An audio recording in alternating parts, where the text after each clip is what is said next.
Hey everyone, welcome to another episode of the 808 podcast where I interview business owners, CEOs, marketing people, whoever else I feel like. 4 questions in 8 minutes and 8 seconds because 808 looks like Bob, and here we go. Question number 1, a few sentences. Tell me who you are and what do you do? My name is James Kemp. I own my own consulting company called the Office of the CEO. I've been in the enterprise software industry for about 25 years with WordPerfect, Novell, Omniture, Adobe, and then some startups in the middle of there that didn't start.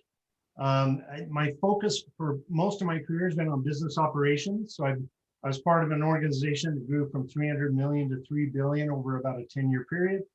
I've been involved in 20 deals representing about 10 billion in deal value from an M&A perspective.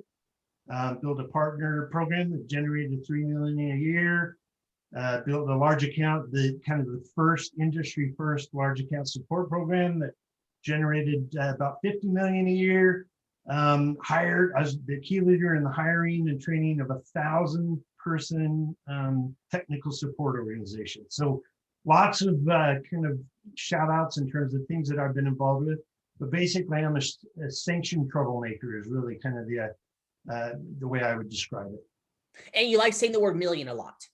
Yes. Yes, there we go there. Hey, question number 2. What advice would you like to share? Yeah, so I want to talk about being a sanctioned troublemaker, just to kind of explain that. Every single business needs problem solvers. Doesn't matter what they are, if they're software, if they're making blankets, or if they're selling bottles of water, they all need troublemakers, problem solvers. They're all going to have problems. They all have things that need to be taken care of. And what they need, and this is a role that you can play, and it doesn't matter what department you're in or what company you're in.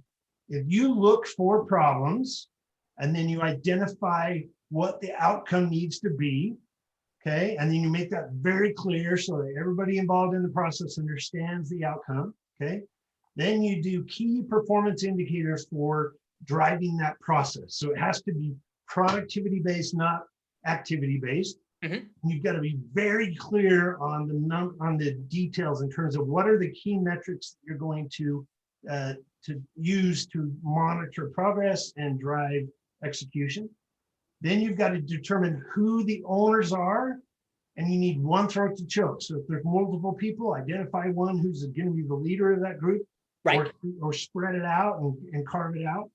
Because you never want to have more than one throat to choke. One person that you can go to that owns it, that is accountable for it, and that will be the one that will report on progress.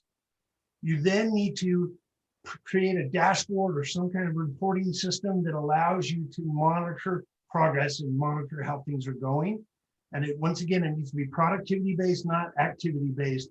Mm-hmm. A lot of people like activity because activity is something that is easy to show, right? I made 50 calls. Well, great. But how many sales did you make? I didn't make any. Well, 50 calls is great, but it doesn't help us, right? Mm-hmm. So it's got to be the end result that you're shooting for, right?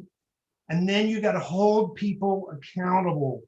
And most people don't like to do that, right? Most people don't like that role of holding people accountable, basically getting people in trouble in some respects. Right. And you got to do that. You don't want to be a dick, but you also want to be stern and you want to be relentless in your pursuit of that success. And so the best way to do that is to build relationships with people so that they understand where you're coming from.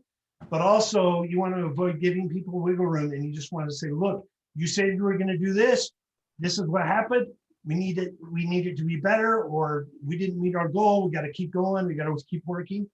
Clarity and accountability are critical to problem solving and being that sanctioned troublemaker is what I call it.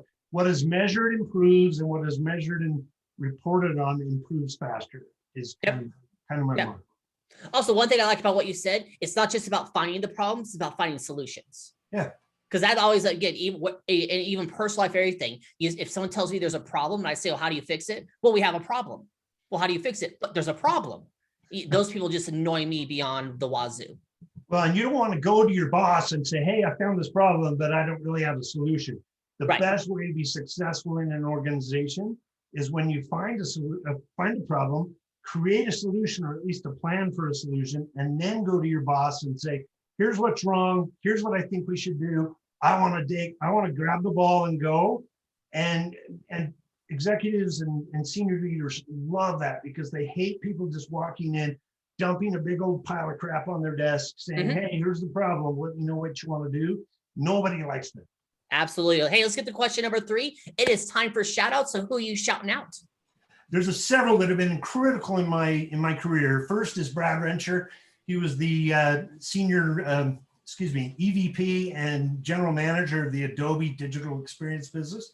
He now is the CEO of Bamboo HR, and he trusted me to grow with the business. That was a business that went from 300 million to 3 billion in 10 years. Right. I had no business being a part of that leadership team, but we grew it and it was exciting. I appreciate his trust in me and his willing to let me be a part of that process as it grew. Another one is John Miller. He was my manager throughout a good part of that process. He was just an excellent mentor, a great friend, and someone who did a lot for me and helped me a great deal.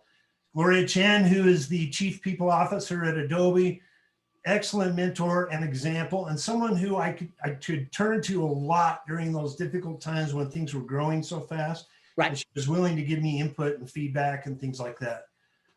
Another is Brian Anderson. He works for Luma Partners, and he is genuinely a good person, someone who is a great sounding board, and is someone that I use a lot for advice and how to approach things with clients, and that incredible guy.